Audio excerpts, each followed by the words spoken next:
Greetings and salutations, friends and gamers of all stripes. My name is GM Dave. I am your man behind the screen, and welcome back to the Zero G podcast. As usual, I'm joined by Z, and tonight we're going back to Godzilla versus Kong. We've both seen the movie. We've both looked at the numbers. Well, at least I have. I don't know if you've actually looked at the numbers in terms of what it's actually made in the theaters, but it's some interesting stuff.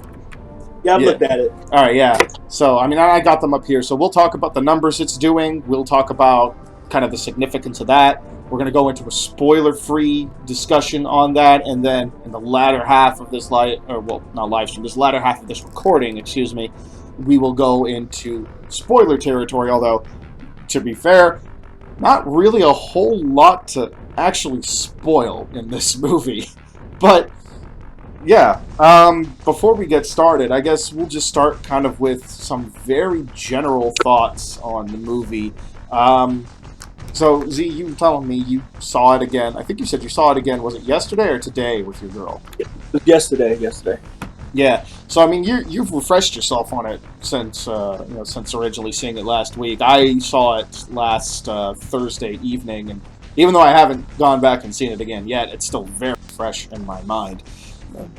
One of the things about the way it's set up is it makes it very easy to remember most of the major beats that actually happen in the movie. It's not something where you can get bogged down in a lot of details, nor is it something you should. That you should try to get bogged down in the details or necessarily put a whole lot of thought into. But yeah, with you having that fresher perspective though, having rewatched again, just general thoughts on the movie. I thought it was very good. The action scenes, and we've had conversations, in Discord. And, I'm really big on that, the action, in movies. So that's something that I really enjoyed was the action scenes in the film. It's not really a thinker's film, or it's not as much plot. Yeah, it is not plot heavy at all. Nah, it's just really fun. It's supposed to just be these two, heavyweight names in cinema duking it out for, the supremacy in their Titan world. And I really enjoyed it for what it was. It's supposed to be fun, something you could go, take your nephews or your kids or, your nieces or whoever to go see, and or your little siblings, and, everybody enjoy it and have a lot of fun. And that's what I thought they did, and they succeeded in that part in putting something visually, stylistically well done together. Yeah, definitely. I'm with you on that. I like that you mentioned the idea of heavyweights, because if I could... Well, first and foremost, I very much enjoyed the movie myself. Oh, big surprise. The guy who grew up with Godzilla enjoyed the more mindless Godzilla movie. What a shock. To be fair, my favorite movie of all time is the original Godzilla King of the Monsters. Or I should say the original Gojira, the Japanese version. Which is very dark. And does play with a lot of higher concepts and really does the whole monster as metaphor thing extremely well. So I like the smarter Godzilla movies. I like the dumber Godzilla movies. I just like Godzilla. So, big surprise, I liked this movie. Imagine that. But I like that you brought up the idea of heavyweights, because part of why I wanted to do the kind of get our ideas, our general feelings about the movies out in the front right off the bat, is so that people who might watch this or a little more on the fence, if you haven't gone to seen it, you're kind of thinking whether or not you should. If you're looking for something that's heavy on plot, if you're looking for something heavier on story, something like one of the more serious Godzilla movies, or at least one of the ones that has a little bit more of a solid story, more of a solid plot. If you're into the original movie, Godzilla 1984, Godzilla Mothra King Ghidorah, Giant Monsters All Out Attack. Try saying that 5 times fast. Even Godzilla vs. Destroya, even though that's not like, the most intelligent of the Godzilla movies, but it has a very a very strong emotional arc through that movie because of the portrayal of Godzilla from start to finish with it, and what you basically know is going to happen to him if you're familiar with the 90s Godzilla movies and how that era of movies ends. If you're looking for that, something on the more serious end, with a good amount of the action thrown in, something that's got a more cohesive, engaging story behind it, you're not going to find that here. Godzilla vs. Kong is one part adventure movie that focuses on Kong. This really is more than a Godzilla threequel. This is more a King Kong sequel. This is more a sequel for Skull Island for Kong than it is a Godzilla movie, even though Godzilla is the marquee top-billed character in the title. Right. What you will get from this movie is a decent adventure movie that gives Kong a lot of character, which is great. The human characters really don't end up mattering much in this movie. They're more vessels. Really, the human characters are vessels to get the small amount of plot going, but more to give Kong a chance to showcase his character, which is really good. Kong's character is very enjoyable and very relatable in this movie. But, I keep talking about that part instead of getting to the heavyweights thing. The other part of it, the part of it that the longtime Godzilla fans like myself, who like the schlockier end of it, know all too well that this movie delivers on, and why so many fans, and especially so many younger fans, kids, are loving this movie.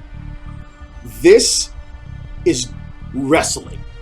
It's wrestling. Deadass, it's fucking wrestling.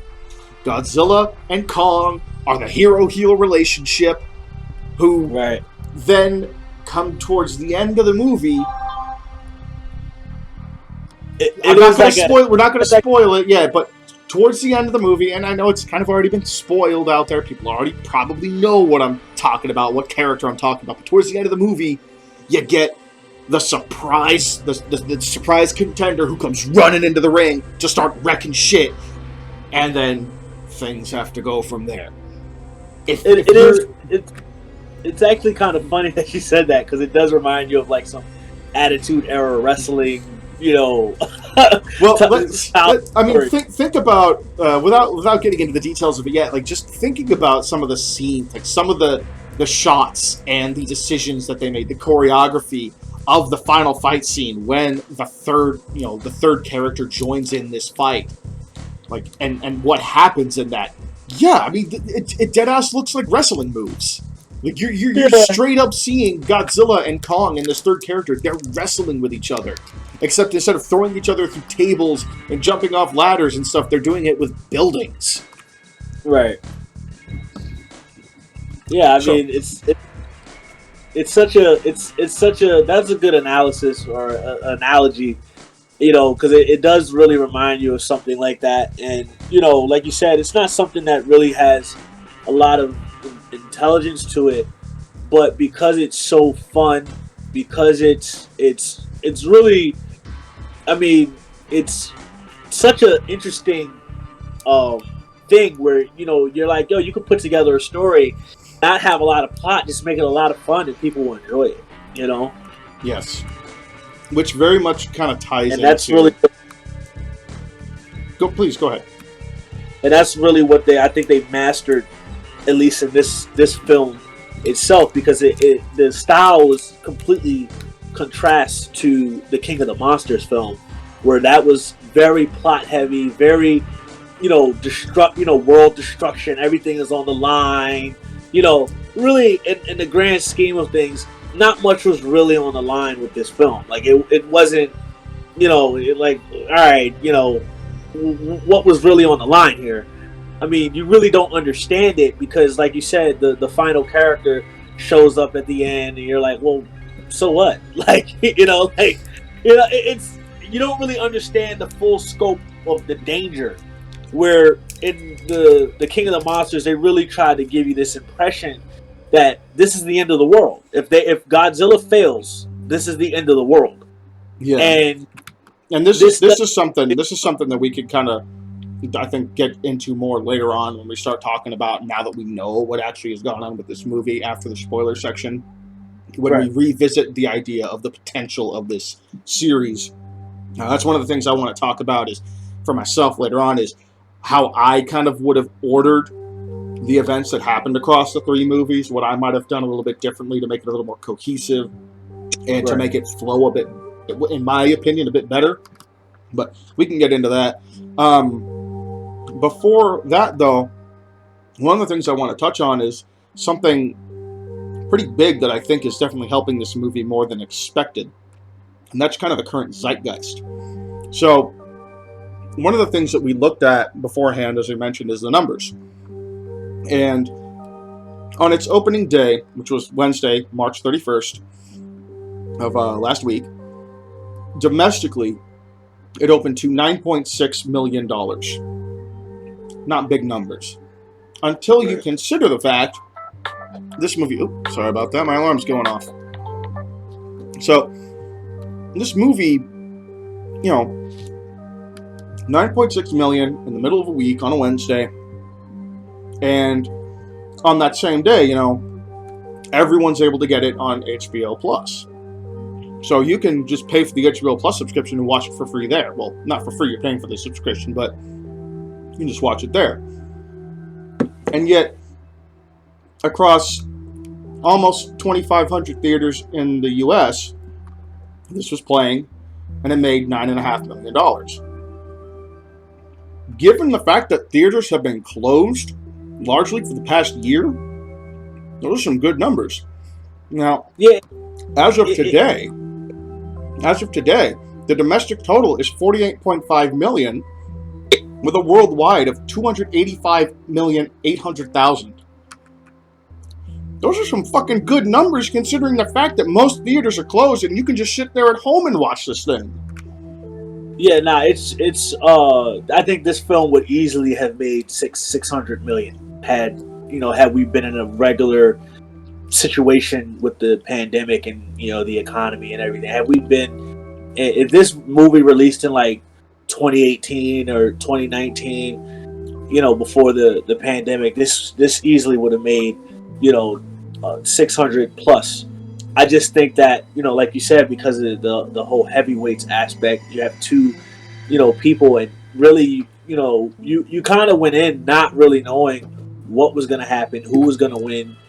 You knew most likely if you ever opened your phone to get on Facebook or Instagram and saw any type of review or ad for the movie, that who the final villain was actually going to be, but you didn't really know what the outcome was going to be between the fight between the two heavyweights.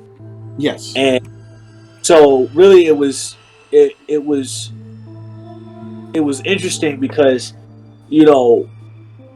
you get these big returns, and it really shows you that people either they're really enjoying the film or that they did a really good job marketing it. Because I think that, again, back to the King of Monsters, I thought that was a very well done film. I just think maybe the marketing wasn't as great, or who knows what really happened. My opinion on that, on why King of the Monsters didn't really do as well as this is arguably doing. I don't remember what the exact numbers King of the Monsters made in the theaters. I know it did not do well. It kind of Batman v Superman, where it did very good on the opening weekend, and then it plummeted. But King of the Monsters saw a big spike in its popularity when it went to home video. Like it's a lot more enjoyed now than it was when it was in theaters. Ooh, excuse me, the beer's coming back up. So it's been more enjoyed since it went out to home video. Godzilla vs. Kong, I don't think that if it was a standard release, if this was more normal, I don't think it would have quite reached 600 million, worldwide. 450 to 500, yes, I have no doubts of that. 600's pushing it. 550, fairly reasonable, but 600 pushing it. I think the reason why Godzilla vs. Kong is doing as well as it is making the numbers it is, in spite of the fact that you can watch it at home with a cheap subscription service. That's cheaper, generally speaking, in terms of the value you get. Cheaper than going to the theater, because you can pay for the month of HBO Max, or possibly even get a free trial, and watch it as many times as you want at home for the one-time payment. Whereas you go to the theaters, depending on where your theater is at, it might be between $7 to $10. When I saw it at my local theater, is the non-matinee price, the primetime price they had normally, well, before everything happened back in 2019, which is the last time I had seen a movie in the theaters. It was 2019. And funny enough, my wife and I, when we went to see it, we were talking about this, and we started wondering, it's like, it's been since 2019 since the last time we saw a movie in the theaters. What was the last movie we saw? And we were kind of thinking, wait a minute, was the last movie we saw Godzilla King of the Monsters? It wasn't. I'd forgotten that Joker came out in 2019. Joker was the last movie we saw in theaters, but it was almost Godzilla King of the Monsters, which would have been pretty damn funny. But we saw both of those movies at prime time, about, I think, 7, 8 o'clock at night after we had dinner. And at our local theater, the one that we go to, which it's a better deal than most of the other theaters around where I live. Most of the theaters around where I live at prime time are between $11 and $13, depending on the neighborhood. The one near us was like $10.50. Not bad for prime time at that time, especially in California. When we went to see Godzilla vs. Kong, it was $8. The old matinee at my theater was $7. So the new primetime price was $1 above the old matinee price. So, tickets are being sold cheaper. You can view it at home at your leisure with a subscription service that can technically get you better value. So then you could also see the Snyder Cut if you're interested in that. Right. And then watch Godzilla vs. Kong multiple times like you did. And yet it's still made worldwide nearly $300 million, and this has only been in 5 days. So, well, that's why I said I think it would have made the $600 million, because, I mean, you consider the fact that the first Godzilla did pretty well, Kong Skull Island did pretty well, King of the Monsters had a dip, but I think the reason I say that is because, like you said, almost $300 million in 5 days. I mean, you would have another 3 weeks of this film being in a theater, maybe even longer.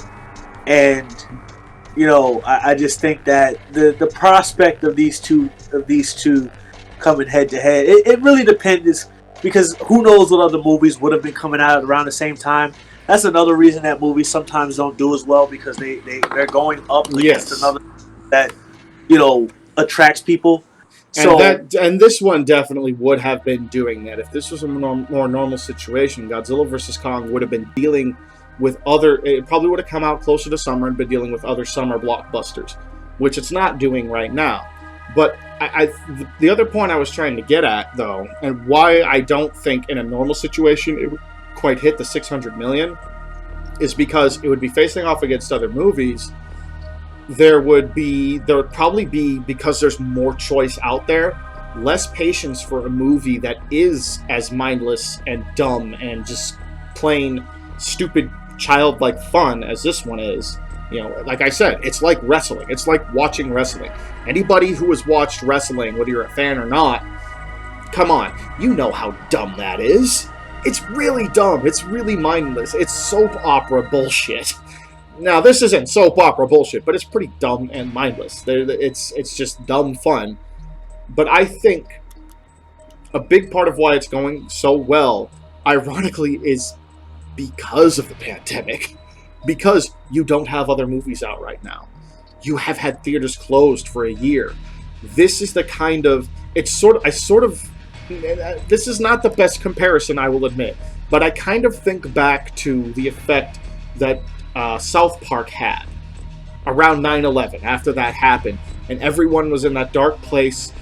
Like, people weren't really sure when it was appropriate to kind of start feeling like you can get back to normal, and then here comes South Park with an episode just completely taking the fucking piss out of the Taliban and all that stuff, and it made people realize, like, yeah, we can laugh again, we can start trying to get back to a little bit of normalcy again. I think Godzilla vs. Kong is having a similar effect, and I think the reason why it's having an effect is because of kids.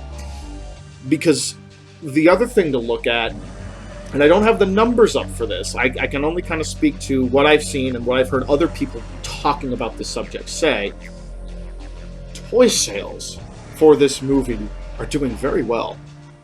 Kids are eating up those toys, and the toy sections are full to bursting with Godzilla vs. Kong, Jurassic World, and Transformers, I think it was, are the three that really seem to be taking up a lot of the real estate in the toy sections.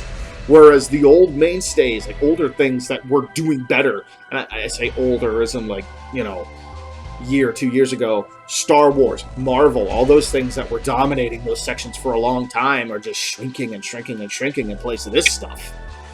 And I think it's just, the movie has come out, there's just this perfect storm zeitgeist where this movie has come out, this dumb, mindless, fun movie has come out, kids want to go to the theaters and see it, and that's kind of getting the parents to be like, you know what?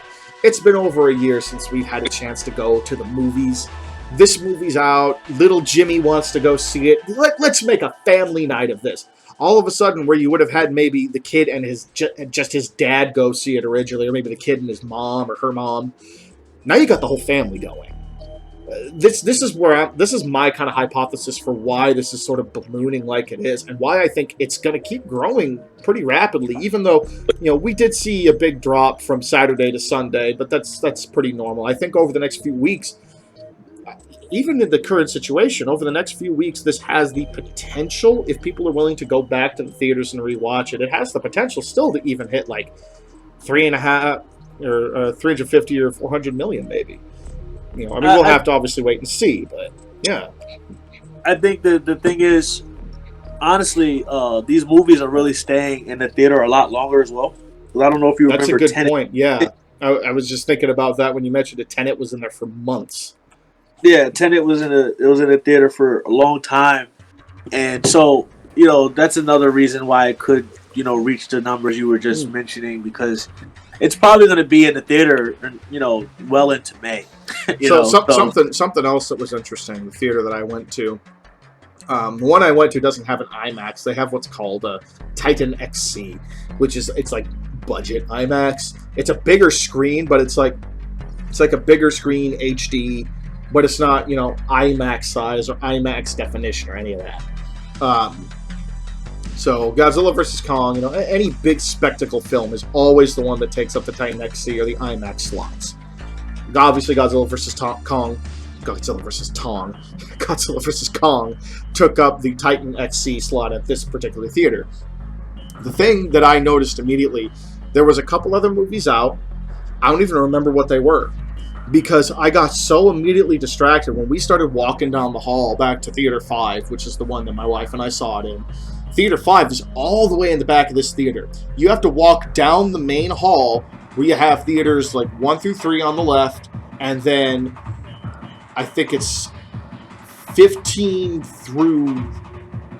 yeah, so it's like you got Theater 1, Theater 2, Theater 3, and then like the rest of them going down this like long L-shaped hall are theaters, I think, because there's 4, 5, 6, and 7 in the back. So it's theaters 8 through 15 are the rest of the ones in this hall. I believe there were 3, maybe 4 theaters in this. I think it's a 15 theater. I think it's a 15 theater cinema, or 15 screen theater. I might be remembering wrong, but there were 3, maybe 4 of them that were taken up by whatever other movie or movies it was that were out. Literally every single other theater was a showing for Godzilla vs. Kong.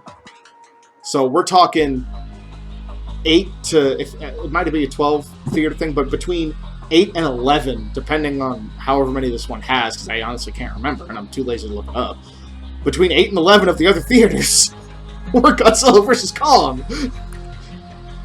Yeah, I mean, that's, you know, like I said, it's interesting. I mean, I'm pretty sure social distancing had something to do with that as well, because definitely don't want to pack many people into one theater. Yeah, they had, I know when I was, because this theater that I go to has you have to select your seat when you order your tickets online, or Right. when you actually go in, if you pay for your tickets there, which not many people were doing, you still have to like choose which seat you're sitting in, and it will show you on Fandango, or if you use a different site, whatever site it is, it will show you seats that are specifically X'd out or seats that are purposefully left empty for social distancing.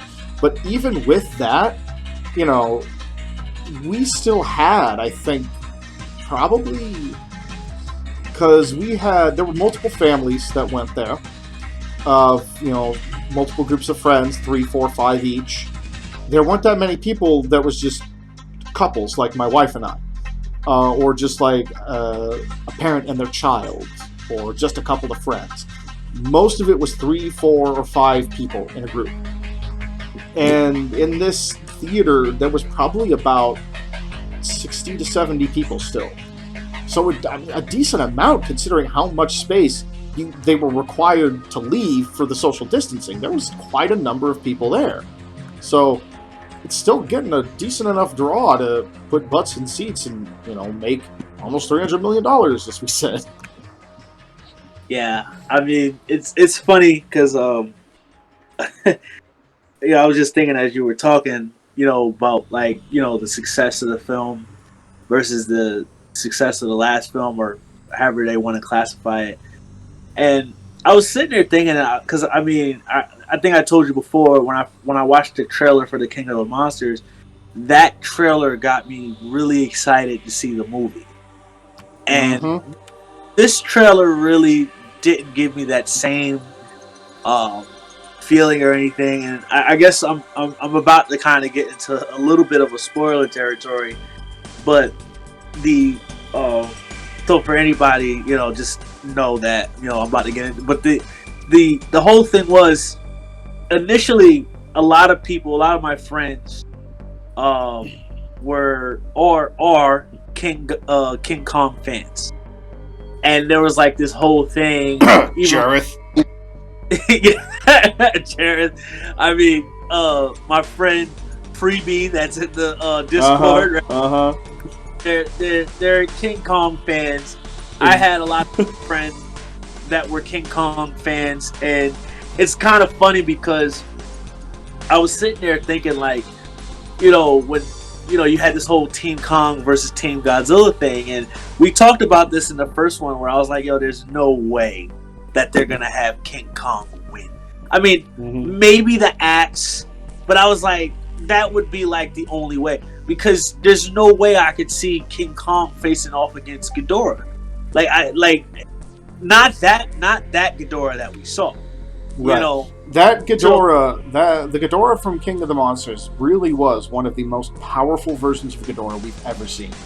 I can think really of only 2 other versions off the top of my head that are just definitively more powerful, and that was Final Wars, and that's really because Godzilla Final Wars is like the DBZ of Godzilla movies. Godzilla, like, oh my lord, man, Godzilla murks monsters left and right in that movie. He doesn't get a proper fight with any monsters that lasts more than 2 or 3 minutes until the final 30 minutes of the movie, when Monster X shows up, and then Monster X, it is revealed.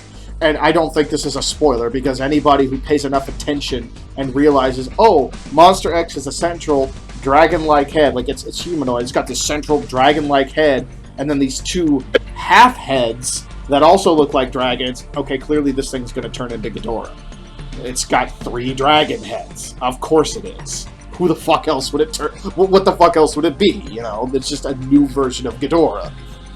And that version of Ghidorah, at first, wipes the fucking floor with Godzilla in that movie.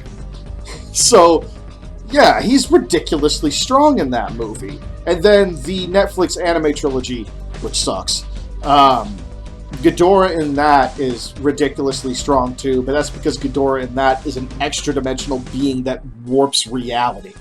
So, right. Yeah, it's kind of that. Yeah, that movie's those movies are hard to watch. They're very slow and I couldn't get very good. Minutes. I'm not even gonna lie, but I mean, it was so really. It was just. It's funny because as you saw earlier in the Discord, my friend really had a hard time accepting the fact that Kong lost his fight with Godzilla. Yeah. It, So yeah, it's just there you go, people. Minor spoilers. We'll put it this way: Godzilla and Kong face off twice in the movie. One of those, he definitely loses. yeah. That way we can leave the results of the other fight for the spoiler section. Yeah, I mean But yeah, it's one of those things where he had a hard time, and I mean even another friend of mine, uh, his name is Max, so he's like, oh, uh, uh, he's like Godzilla's a bitch. He went and he's fighting him in his element, and still speaking about the first fight, he's fighting him in his element. He didn't stand a chance. What do you expect? I'm like, listen, you know, if you decide you're gonna fight a wrestler or someone who does Brazilian jiu-jitsu and they take you down to the ground and they choke you the hell out, you can't get mad at them and say, well, you took me down to the ground. And no. The whole process of a fight is to gain an advantage. It's not, yeah. this whole thing of fighting on an even playing field. I mean, later on, if you watched the trailer, you understand. King Kong gets a weapon at some point in the film. Yeah, later on, the fight is very much on a very even playing field between them. It's very much, the second fight has a lot of back and forth. It's pretty well balanced, the damage they're doing to each other. Right, and he gains this, and a lot of it is evened out due to the fact that he gained this new weapon, and he's able to now neutralize one of the main attacks that Godzilla has, which that makes him very dangerous to Kong. So Yes.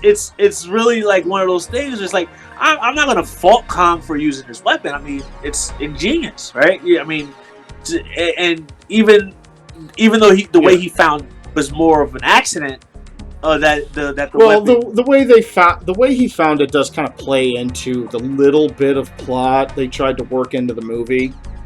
Which we'll touch on shortly. But how about like let's kind of go into like the spoiler-free review then, since we're already starting to go there. So this is going to be largely, like I said, spoiler-free kind of review of it. And I guess we'll go, we'll start with your thoughts on it on the whole. In terms of, cinematography, story, soundtrack, like, all those little elements that go into making a movie, or, whichever ones you care to talk about, what were your overall thoughts? Like, what do you think the movie did well? What do you think it could have done better? Just kind of generally speaking.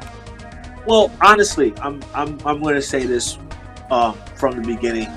Most Warner Brothers films, I enjoy their the music with it, and for some reason I really think that a lot of Warner Brothers films, they really they dominate that in terms of music. It's it's that's one thing I think they do very well. So the cinematography and the choreography of the film, I thought they did very well. I thought they did very well. The only complaint that I really have mostly, and it's not just with this film, it's really the entire MonsterVerse, is really the humans. Yeah, that's pretty universal. They have not done a great job with the human stories. 2014 got the closest to being good, and I mean, let's face it, they fucked that up by killing Bryan Cranston in the first act. Right, and the thing is with the MonsterVerse, and the reason that I get upset with it is because there's no consistency with the human characters. They switch them up every movie. Yes. So now, like, you really don't get to grow with the humans at all. There's no character development. There's no growth. There's nothing. Like, because they make I guess you can say they make a little bit of an attempt to give you a connection with characters from a previous movie, because Millie Bobby Brown's character comes back and her dad comes back, but her dad's literally in 2 scenes in the entire movie. He has nothing to do with this movie. No, Yeah, he's in 3 scenes in the entire movie. He's got a total, I think, of 5 minutes of screen time in this if 2 hour long movie. And honestly, Millie Bobby Brown's little portion of it, not getting into spoilers of what happens with it, but her entire portion of the movie there was no reason for it to be there. You could cut that no, it's entire not. portion out, and the movie probably would have been better for it because it would have given you time to focus more on things that probably should have been focused on more. No, Yeah, I think like you said, you really could have cut her out. I think the only reason they really included her is because they needed someone to basically give a perspective on Godzilla. which they didn't really need to. Like, yeah, they didn't even really need to do with her.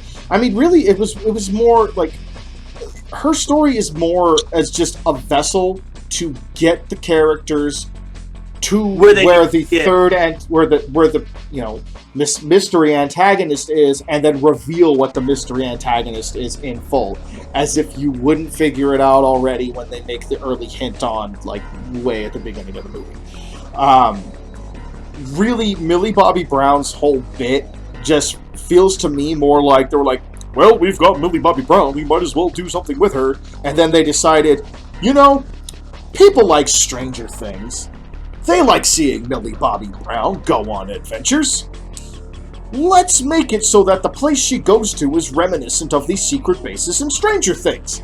And she's going to take a beat-up old van from the 80s. There's going to be lots of neon and shining lights. And she's going to be very, very, very persnickety and all that. And really take charge. And it's like, okay, so you're making her 11, but 11 who doesn't have her head shaved and doesn't have psychic powers and, is high schooler.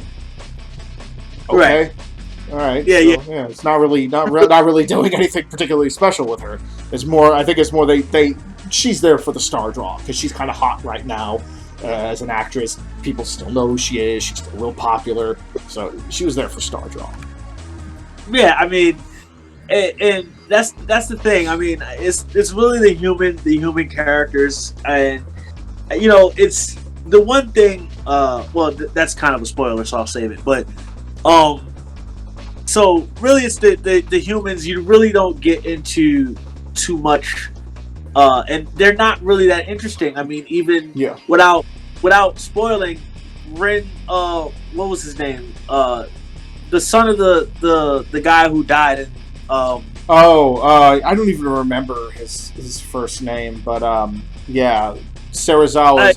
So Serizawa, there's a character in the movie who, again, he's there for only like 3 scenes. He doesn't play much part in the movie. He's just kind of like a vessel for, just. I mean, I don't even really know. It's difficult to really even describe what he does. Because he really doesn't do... I can't really even describe what he does until we get to the spoiler section. But he's just sort of there. And he's just like... His name is dropped like, he's got the last name Serizawa. He's related to Ken Watanabe's character. But apart from the name and the fact that he's Japanese, there's literally nothing that ties him to Ken Watanabe's character of Daisuke Serizawa. Right, and that's kind of like one of the things where I was just like, maybe they did have a lot more. Maybe they're gonna do a Snyder cut. I don't know. I'm joking, but I don't think so. I think this pretty much is what they had planned. It does feel like this is what they wanted to do, and they just fucking went with it, and just let the crazy be crazy. I mean, you could tell. I mean, because writing movies has been one of my dreams. I would love to get into that kind of world, but I mean, you could tell from some of the cuts on the film that there was definitely more. I'm not saying that I'm sure that, but there was definitely more. It probably just paid off a lot more that they cut out that stuff. But again, the humans is really the one thing I have no issues with. And really. Another thing I thought that they did better in this film than what they did in King of the Monsters, even though I enjoyed King of the Monsters more, is the fight scenes were not really interrupted. No, it was very there, like when the combat starts, the focus is the combat. Now I do have a small gripe with the combat and how they handled it in this movie. Not with the first brawl. With the first brawl, this aspect of it felt pretty believable.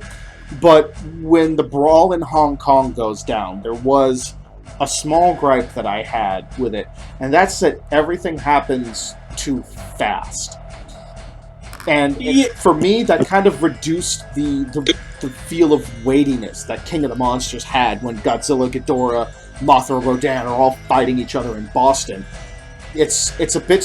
I mean, it's obviously it's a slower pace. The monsters are a bit plodding. They're bigger, but that makes the hits feel bigger. That makes that moment, like that moment when Godzilla and Ghidorah charge each other in Boston, feels huge and impactful. And I got that feeling in the sea fight when Kong, like as we see in the trailer, Kong gets ambushed by Godzilla when he's being transported on the ships. I get that feeling there, even though it's a quick moving fight, because, like we mentioned, Godzilla's in his element there. He's in the water. We've seen how quick he can move, how quick he can get the advantage on somebody in King of the Monsters when he snatches Ghidorah into the ocean before they drop the oxygen destroyer on him, and of course, as usual, humanity fucks things up and makes things worse. But, he's sitting there literally ripping Ghidorah to pieces in that scene in the water, and it's moving every bit as fast as the water fight in Godzilla vs. Kong does. It's a lot shorter, but I mean, it's literally moments, like as Ghidorah comes down near the water to see what happens to Rodan. Hey yo, Godzilla pulls him in. We see them thrashing about underwater. There's confusion and all that stuff, and then Godzilla like rips the fucking leftmost head off and emerges from the water with it in its mouth before throwing it away and going back in to try and do that again. And it moved quick, but it felt impactful.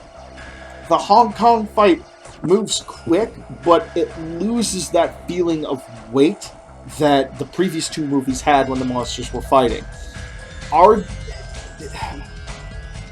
the mileage you get with that decision is going to be very much based on personal taste.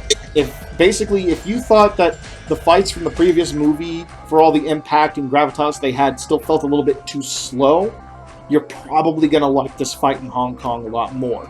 But if you like that weightiness that the previous movies had in the fight, you're not going to feel quite as satisfied with the Hong Kong fight as you otherwise might, I think.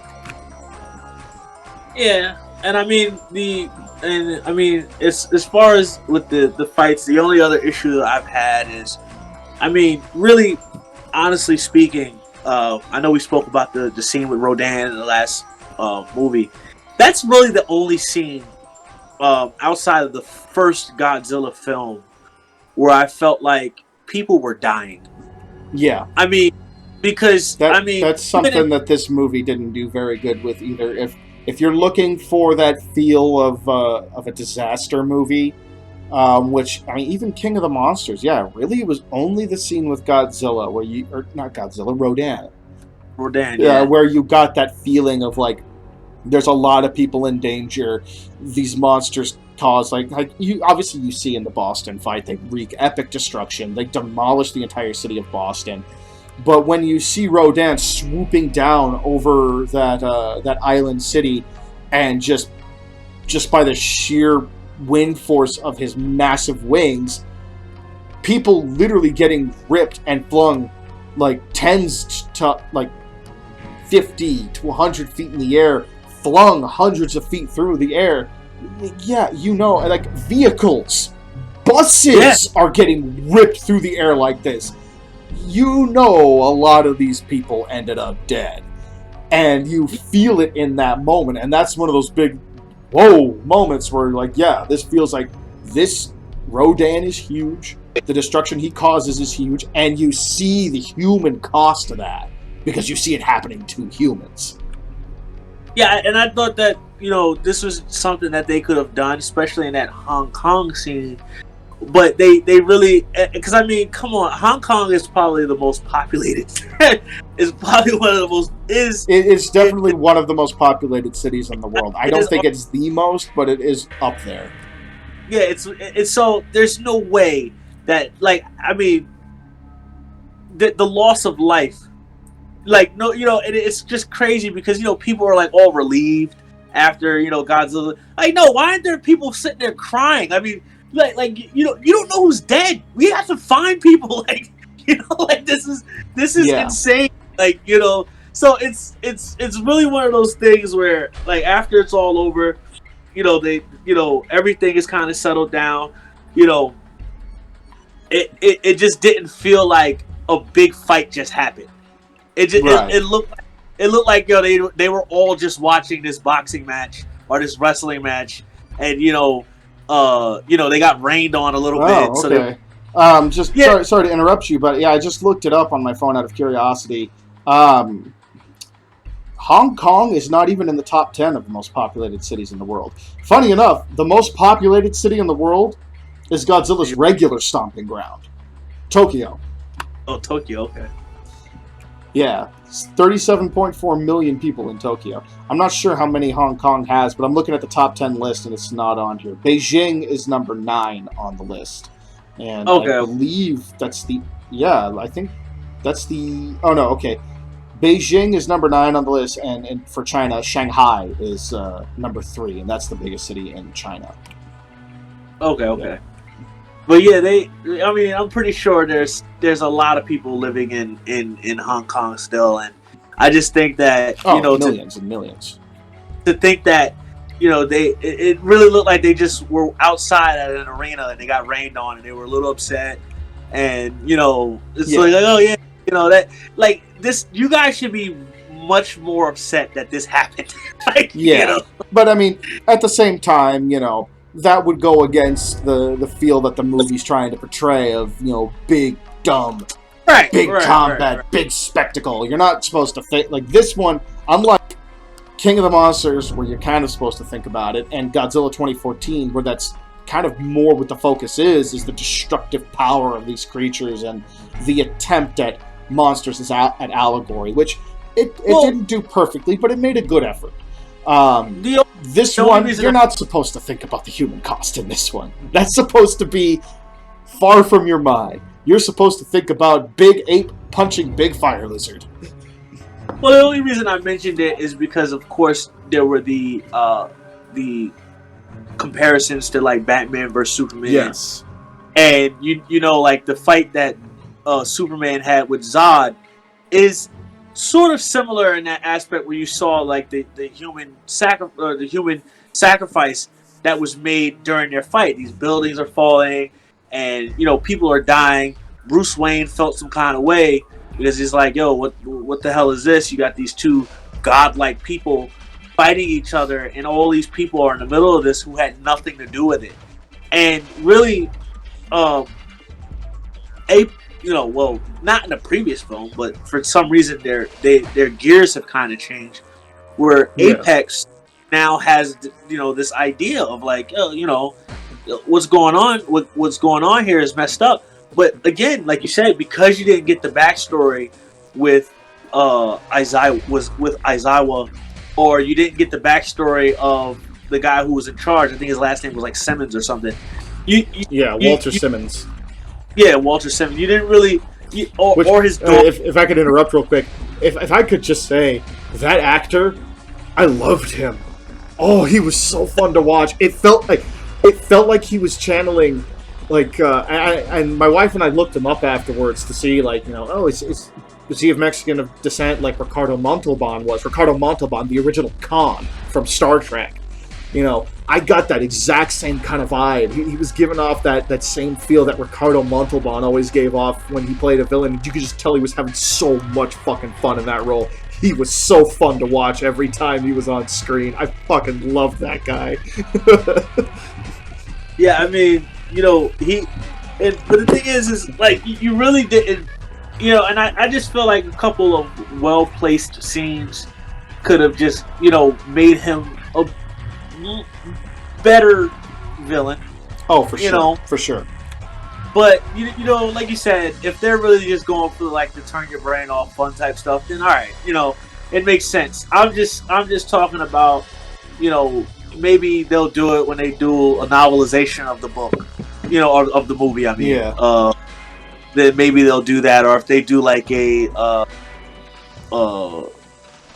what am I trying to think of, like a comic or something, then Yeah, a you know, comic adaptation or something that maybe goes a little bit more in depth, or something like between the films or whatever. Um, right, yeah, so I'll just touch on a couple things briefly that you were mentioning. Ooh, excuse me again. Um, so yeah, you know, like I definitely, for the most part, you know, I'm on the same page with you. I'm happy with how this movie turned out. The humans were the weakest part of it. I think Millie Bobby Brown's entire section, that entire adventure section, should have been cut. I think they should have done something else with her.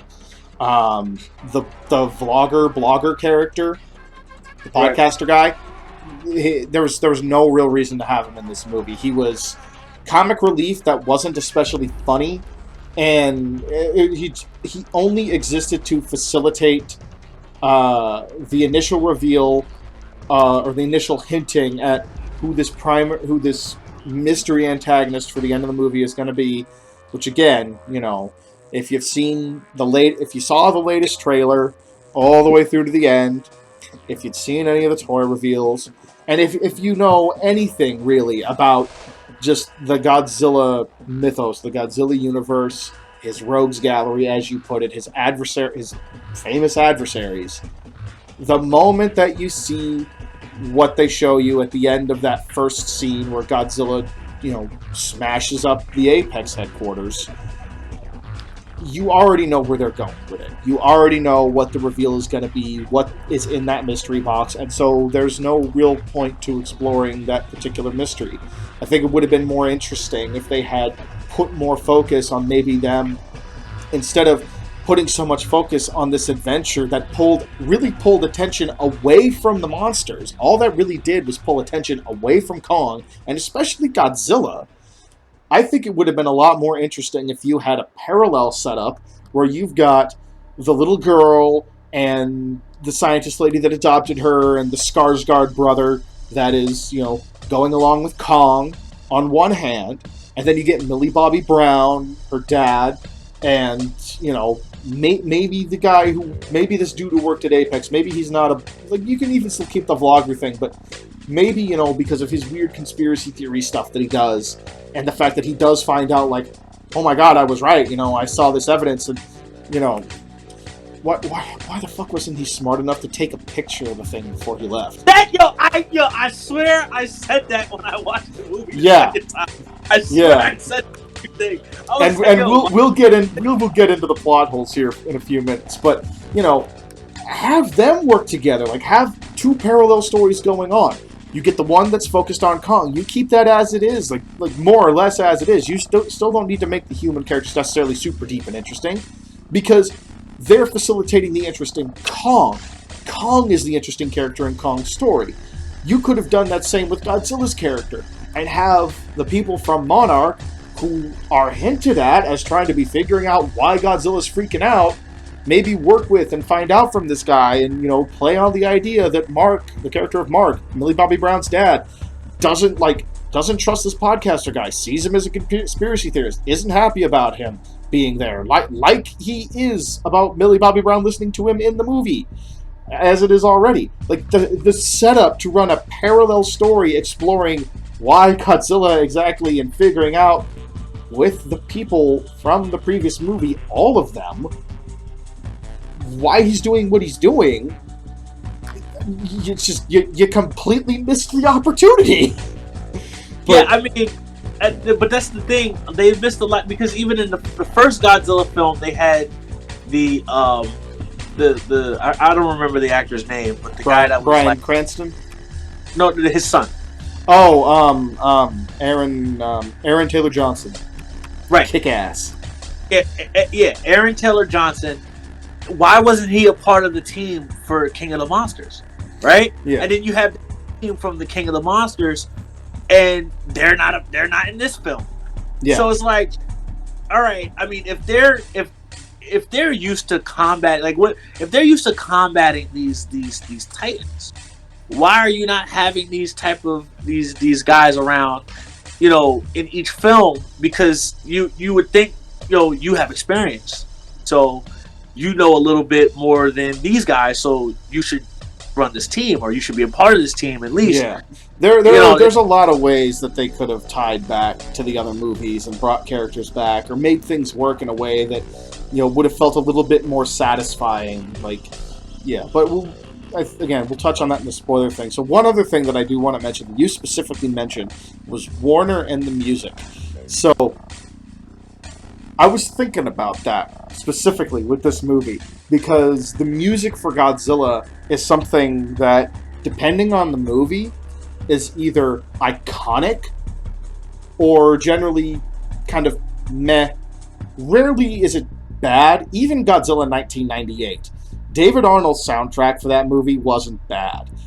It is not well remembered because that movie, that movie's got such a bad reputation as a Godzilla movie. Decent enough creature feature, but as a Godzilla movie, the reputation is so bad that everybody forgets about the fact that it actually had a pretty good soundtrack. But you had Godzilla 2014. Alexandre Desplat comes up with a completely original soundtrack for Godzilla and the Mutos. There's those little hints of, Japanese folk instruments in there to keep that tie, but it's not like what Bear McCreary did in King of the Monsters, which personally I loved that Bear McCreary did this, and I love that they got Bear McCreary. Bear McCreary is a fucking amazing composer. He's probably my favorite Hollywood composer, honestly. But, Godzilla 2014, completely original soundtrack. Godzilla King of the Monsters 2019, Bear McCreary makes the conscious decision to make his own version of the original Godzilla theme and harken back to the original Mothra theme and even the original Rodan theme a little bit. And not so much with Ghidorah. With Ghidorah, he makes something new, but it's all very thematic and carefully thought out. And this movie... the music, I'm not going to say the music was bad, because it wasn't. But it was forgettable, which was a bit of a disappointment for me. Because 2014 had a pretty good soundtrack. Not the best, it's not the most memorable thing in the world, but it was a pretty good soundtrack, and Alexandre Desplat was good at setting the mood in it. 2019 had great homages in the soundtrack to the classic Godzilla musical sound, and just Bear McCreary just wrote a very well thought out soundtrack that he very carefully incorporated a lot of the themes of the movie into the music he wrote in some subtle ways that you wouldn't know if you didn't take the time to research it. One of the things I found was apparently that I found out from people after listening to the music from that movie on YouTube is there was somebody that mentioned that the Ghidorah theme in that movie uses the heart mantra from Hinduism, which talks about ideas of entropy and the coming of the end of the world and all that stuff.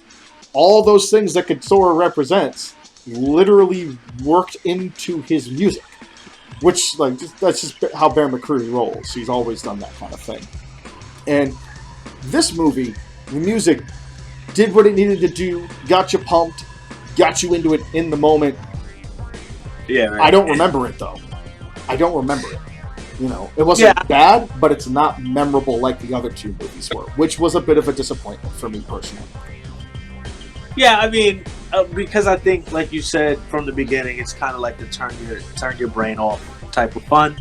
Yes. For film, so I don't think they were really looking for too much thought to go into really much in the film. But like I said, I'm usually not disappointed by Warner Brothers, music composition. Yeah. I always think that they do a pretty good job with that. Yeah, I will say the main reason why it's disappointing for me it's not just because it's kind of forgettable. Because, like I said, the music does what it needs to do. It gets you pumped, gets you invested, helps to build that edge of your seat, intensity and excitement and expectation. When Kong, when they're exploring the Hollow Earth and all that stuff, building off the concepts of Kong Skull Island and King of the Monsters in that sense, where they're exploring that in greater detail in the central portion of the movie. The music is appropriately paints that sense of like wonder and all that stuff. But it's disappointing for me because 2014 had a very clear and, well, again, it's not like the most original, best, most exciting thing in the world where soundtracks are concerned. It was memorable when you heard it. If you've seen Godzilla 2014, when you hear the soundtrack, you will recognize, oh yeah, that's Godzilla 2014. That's Alexander Desplat's Godzilla music. Oh, that's his Muto theme. Yeah, I recognize this music. With Godzilla King of the Monsters, especially for old fans like me, you immediately recognize it because you hear Akira Ifukube's theme, the original themes from when he was still alive, when he was composing most of the music for Godzilla movies in the first half of the Showa era, and then they brought him back in the 90s for most of their movies. Like the dude's Godzilla theme is iconic. It is recognized worldwide. And then King of the Monsters, not King of the Monsters, Godzilla versus Kong's, like, for me, it just, like, that felt like a big missed opportunity. It's like, oh, you're not even gonna like do another new version of the Godzilla theme like Bear McCreary did. Like, Bear McCreary took the time to bring back the old Godzilla theme, and you're just gonna do the generic dur dur dur dur. It's like, oh, I mean, it works, it's like, it's appropriately, like, the percussion is appropriately fast and intense, and it gets you in there in the moment, but the Godzilla theme is just kind of meh, and I honestly don't even remember what Kong's theme was, which is disappointing. Although, in fairness, I don't remember what his theme was in Kong Skull Island either. So that's something for me that's disappointing, is they didn't really do much with Kong's theme either. I have a question for you. This is just from your bank of knowledge. It's kind of off topic, but it's still dealing with Godzilla vs. Kong. That the laughing Godzilla. Oh my lord! Like, did that happen before, or is this like okay? That all right. I guess we can officially say. I mean, we're past the hour point, so we're officially saying we're going to go into spoiler territory now. So yeah, there's a point in the movie during the Hong Kong fights where Godzilla starts gaining an edge on King Kong, and it cuts to his face, and they kind of make it look like he's smiling and laughing sinisterly. There is no moment I can think of in the prior movies where he has actually, like, laughed like that. But yeah, I mean, that is absolutely a throwback to the kind of shenanigans he got up to in the 70s. Like, one of the most famous Godzilla moments, I'm sure you've seen GIFs of it, is when he starts jumping around, and then he skips, and he's got, like, his right hand's over his head, and he skips, and his left hand's over his head, and it's back and forth and back and forth. He's, like, crossing his legs over themselves like he's dancing. It's a throwback to that kind of stuff. So, specifically laughing, no. But it's kind of throwing back to that sort of stuff, and it's sort of throwing back a little bit to the bully character he had in the original King Kong vs. Godzilla, where he would kind of like jump around a little bit and get excited and start, like, clapping his hands against his chest whenever he successfully hurt Kong. Like, he thought it was hilarious every time he hurt Kong in that movie. So they were sort of throwing back to that. Yeah. I mean, it was such a. I had to, like, rewind it. Like, did he just laugh? Like, yeah, he did. And when I saw that moment, I'm like, no, they didn't just. But they are. Like, no, I can hear it. He's actually laughing. What? Yeah. Like, I just kind of rolled my eyes and laughed at it, because I mean, at that point, so much dumb stuff has happened in that movie. But yeah, I mean, I guess we can kind of go ahead and start getting into the spoiler side of things.